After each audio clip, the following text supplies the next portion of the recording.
Hello friends, स्वागत है आपका अपने यूट्यूब चैनल में। आज हम बात करेंगे सर्पगंधा प्लांट के बारे में, जिसे चंद्रमार और छोटा चांद भी कहते हैं।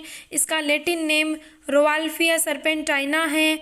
यह एपोसाइनेसी कुल का एक सदस्य है और इसका उपयोगी मुख्य भाग जो होता है वो मूलों की छाल या मूलें होती हैं, वो इसका मेन पार्ट होता है जिसका उपयोग में लाया जाता है। रोवाल्फिया नामकरण लियोनार्डो रोवाल्फ के सम्मान में किया गया था। ये भारत का एक मूल निवासी है और इसका जो मुख्य रूप से उपचार है वो मिर्गी तथा पागलपन के उपचार में किया जाता है। इसे पागलपन की दवा के नाम से भी जाना जाता है।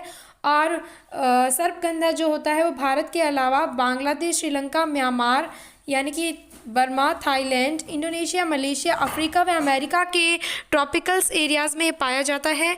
भारत में राजस्थान को छोड़कर केरल से लेकर हिमालय की तराई तक सभी राज्यों में ये मिलता है। मतलब राजस्थान में इसका पादप नहीं मिलता है।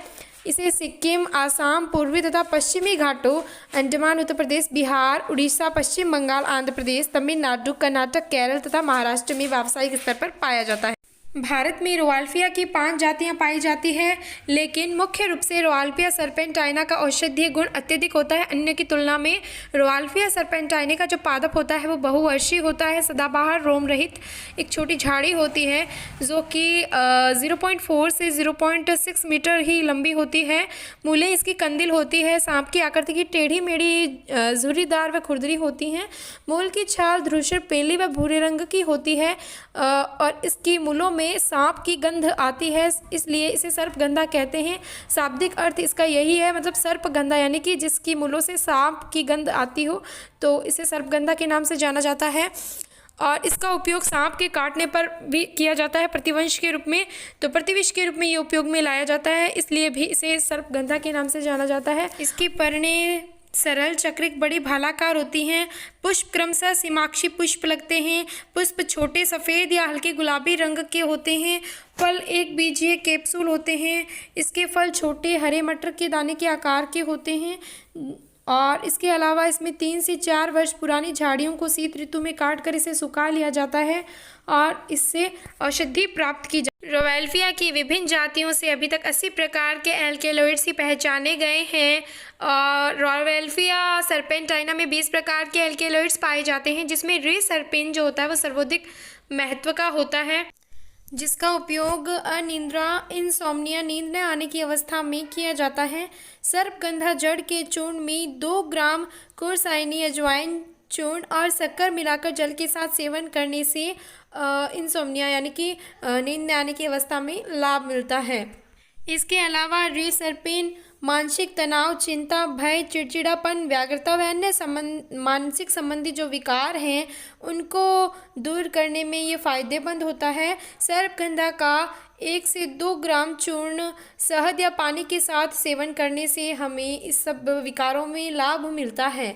रोज़ सुबह शाम सर्पगंधा की जड़ का सेवन करने से हाई ब्लड प्रेशर यानी कि उच्च रक्तचाप को कंट्रोल कर सकते हैं हम आसानी से, क्योंकि सर्पेंटाइना रक्त में कैटेकोलामीन, एड्रेनलिन व नॉर एड्रेनलिन की मात्रा को कम करता है, जिससे रक्तचाप जो है वो स्वतः ही कम हो जाता है। पेचिस की समस्या में भी ये काफ़ी ज़्यादा फायदेमंद होता है। मरोड़ के साथ साथ मल आने पर, पेट में दर्द होने पर तथा आंव के साथ दस्त होने पर 10 से 30 ml कुंटक के खाड़े में 500 मिलीग्राम सर्पगंधा चूर्ण मिलाने से और इसका सेवन करने से आपको जल्द ही आराम मिलता है।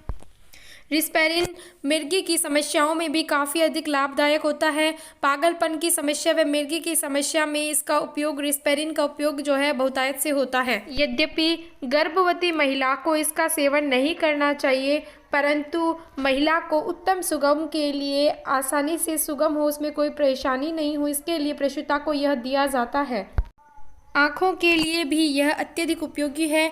कॉर्निया की अल्प पारदर्शिता को दूर करने के लिए इसका उपयोग किया जाता है। फ्रेंड, मासिक धर्म के दर्द में सर्पगंधा का फल अत्यधिक उपयोगी होता है। फ्रेंड्स, इसके फल का चूर्ण का सेवन काली मिर्च व अदरक के साथ बारीक पीसे और इसके सेवन से जल्द ही लाभ मिलता है।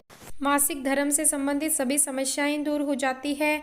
इसके अलावा यदि किसी महिला को समय समय पर मासिक धर्म नहीं होता है तो भी वह सुगम रूप से होने लगता है।